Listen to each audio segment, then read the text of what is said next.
ಕಲ್ಪನೆ ಕೂಡ ಇರಲಿಲ್ಲ. ನೆವರ್ ಇವನ್ ಕಾಲೇಜ್ ಡೇಸಿಂದ ನಾನೇನು ಯೂತ್ ಕಾಂಗ್ರೆಸ್ಸು NSUI ಆ ಥರದ್ದೆಲ್ಲ ಓಡಾಡ್ತಿರ್ಲಿಲ್ಲ. ಯಾಕೆ ನಮಗೆ ಟೈಮ್ ಇರಲಿಲ್ಲ. ನಮ್ಮದು ಟ್ರೈಮಿಸ್ಟರ್ ಸಿಸ್ಟಮ್. 3 ತಿಂಗಳಿಗೆ 14 ಸಬ್ಜೆಕ್ಟ್ ಎಕ್ಸಾಮ್, 35 ಎಕ್ಸಾಮ್ ಬರೀಬೇಕು. ಅದು ಅಮೆರಿಕನ್ ಸಿಸ್ಟಮ್. ಅದರಲ್ಲಿ ನಾವು ಓದಿದ್ದು. ಸೊ ನಮಗೆ ಸಮಯನೇ ಇರಲಿಲ್ಲ ಏನಕ್ಕೂ. ಹಾಗಾಗಿ ಅಷ್ಟೆಲ್ಲ ಮಾಡ್ಕೊಂಡ ಮೇಲೆ ಇಲ್ಲಿ ಭಾಳ ಯೋಚನೆ ಮಾಡಿ ನಾನು ನನ್ನ ವೈಫ್ ಇಬ್ಬರು ಭಾಳ ಯೋಚನೆ ಮಾಡಿ ಸುದೀರ್ಘವಾಗಿ ಒಂದು ಹೆಚ್ಚು ಕಮ್ಮಿ 2 ತಿಂಗಳು ತಗೊಂಡು ಈ ತೀರ್ಮಾನಕ್ಕೆ. ಯಾಕೆಂದರೆ ಇದು ಲೈಫ್ನಲ್ಲಿ ಒಂದೇ ಸರಿ ಆಗುತ್ತೆ. ಸೊ ಅದನ್ನು ತೀರ್ಮಾನ ಮಾಡಿ ಉಳ್ಕೊಂಡೆ.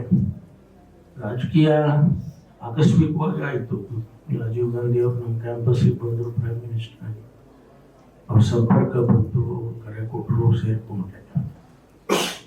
ಇವತ್ತು ಹೆಚ್ಚು ಕಡಿಮೆ 40 ವರ್ಷ ಆಗ್ತಾ ಬಂತು. 2 ವರ್ಷ ಆದ್ರೆ ಹೃದಯ ರೋಗ ಮತ್ತು ಹೃದಯ ಶಸ್ತ್ರಚಿಕಿತ್ಸೆ, ವ್ಯಾಸ್ಕ್ಯುಲರ್ ಶಸ್ತ್ರಚಿಕಿತ್ಸೆ, ಸಮಗ್ರ ಹೃದಯ ಆರೈಕೆ ಸೇವೆಗಳಿಗಾಗಿ ನಿಮ್ಮ ವಿಶ್ವಾಸಾರ್ಹ RL Jalappa Narayana heart centre, STUMC campus, Tamaka, Kolar.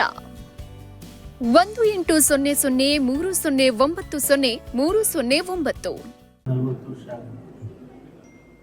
40 ವರ್ಷದಲ್ಲಿ ಅಷ್ಟು ಸರ್ವಿಸ್ ಮಾಡಿದ್ದೀನಿ. ಇಲ್ಲಾಂದ್ರೆ ಯಾರು ಗುರುತಿಸೋಲ್ಲ, ಲಕ್ಷ ಗುರುತಿಸಲ್ಲ. ನನಗೆ ಎಲ್ಲ ಹುದ್ದೆನೂ ಕೊಟ್ಟಿದ್ದಾರೆ. ಅಧ್ಯಕ್ಷ ಸ್ಥಾನದಿಂದ ಹಿಡಿದು ನನಗೆ ನಮ್ಮ ಪಕ್ಷದಲ್ಲಿ ವರ್ಕಿಂಗ್ ಕಮಿಟಿ ಅಂದರೆ ಭಾಳ ಮುಖ್ಯವಾದದ್ದು.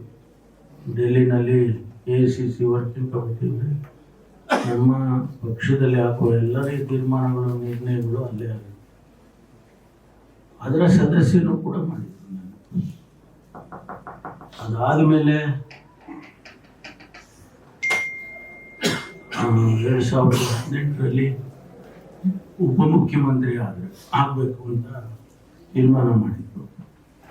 ಅದು ಆ ಸಂದರ್ಭದಲ್ಲಿ ಕೂಡ 2013ರಲ್ಲಿ ನಾನು ಎಲೆಕ್ಷನ್ ಸೋತೆ.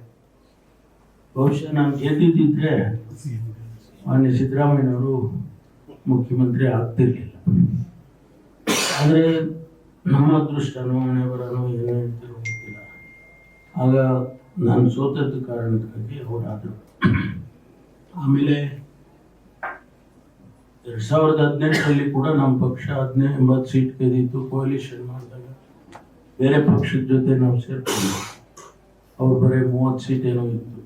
ಆದರೂ ಕಾರಣಾಂತರದಿಂದ ಅವಾಗ ಕುಮಾರಸ್ವಾಮಿ ಅವರಿಗೆ ಮುಖ್ಯಮಂತ್ರಿ ಮಾಡಿದ್ರು. ಅವತ್ತು ನನ್ನನ್ನು ಮಾಡ್ಬೋದಿತ್ತು, ಆದರೆ ಯಾವುದೋ ಕಾರಣಕ್ಕಾಗಿ ಅವ್ರು ಮಾಡಿದ್ರು. 2ನೇ ಸರಿನೂ ಮಿಸ್ ಆಯಿತು. ಮತ್ತು ಈ ಬಾರಿ ಪ್ರಯತ್ನ ಮಾಡಿದೆ. ಈ ಬಾರಿನೂ ಆಗುತ್ತೆ ಅಂತ ವಿಶ್ವಾಸ ಇತ್ತು. ಕಡೆಗೆ ಯಾವುದೋ ಕಾರಣಕ್ಕೆ ಪೊಲಿಟಿಕ್ಸ್ ಗೊತ್ತಲ್ಲ, ಪೊಲಿಟಿಕ್ಸು ಬೇರೆ ಥರ ಅಲ್ಲ, ಅದು ತೀರ್ಮಾನಗಳು ಹೇಗೂ ಆಗುತ್ತೆ. ಸೊ ಹಾಗಾಗಿ ಉಪಮುಖ್ಯಮಂತ್ರಿ ಸ್ಥಾನವನ್ನು ಕೊಟ್ಟಿದ್ದಾರೆ. ಜವಾಬ್ದಾರಿ ಸ್ಥಾನ. ಹೆಂಗಂದ್ರೆ ಹಂಗೆ ನಡ್ಕೊಳ್ಳೋಕ್ಕಿಲ್ಲ ನಾವು. ರಾಜ್ಯದ ಜನ ನಮ್ಮನ್ನು ಗಮನಿಸ್ತಾರೆ. ನಾನು ಯಾವಾಗಲೂ ಹೇಳ್ತಾ ಇರ್ತೀನಿ ನಮ್ಮ ಕೊಲೀಗ್ಸಿಗೆಲ್ಲ, ನೋಡಪ್ಪ ನಮ್ಮನ್ನು ಜನ ಮ್ಯಾಗ್ನಿಫೈಯಿಂಗ್ ಗ್ಲಾಸ್ ಹಾಕ್ಕೊಂಡು ನೋಡ್ತಿರ್ತಾರೆ, ಹುಷಾರಾಗಿರ್ಬೇಕು. ಆ ರೀತಿ ಇವತ್ತು ಭಾಳ ರೆಸ್ಪಾನ್ಸಿಬಲ್ ಇರ್ತಕ್ಕಂಥ ಜಾಗ. ನನ್ನ ಪ್ರಯತ್ನ ನಾನು ಖಂಡಿತವಾಗಿ ಮಾಡ್ತೇನೆ. ಮತ್ತು ನಿಮಗೆಲ್ರಿಗೂ ಕೂಡ ಯಾವುದೇ ರೀತಿ ಒಂದು ಬರದ ಹಾಗೆ ಸರ್ಕಾರದಲ್ಲಿ ನಾನು ಕೂಡ ನಡ್ಕೊಳ್ತೀನಿ. ಜೊತೆಗೆ ನಿಮ್ಮ ಶ್ರೇಯಸ್ಸು, ಸಂಸ್ಥೆಯ ಶ್ರೇಯಸ್ಸು ನನಗೆ ಭಾಳ ಮುಖ್ಯ. ಒಂದು ಹಂತದಲ್ಲಿ ನಾನು ನಮ್ಮ ಹೈಕಮಾಂಡ್ ಅವ್ರಿಗೆ ಹೇಳಿದೆ, ನನಗೆ ಸಾಕು ಮಾಡಿಬಿಡಿ, ಕೊಡೋಕ್ಕಾಗೋದಿಲ್ಲ ಅಂತ ಹೇಳಿದ್ರೆ ನನಗೆ ಭಾಳ ದೊಡ್ಡ ಕೆಲಸ ಇದ್ದಾವೆ, ನಾನು ವಾಪಸ್ ಹೋಗ್ತೀನಿ ಅಂತೇಳಿ ಕೂಡ ಅವ್ರಿಗೆ ಹೇಳಿದೆ.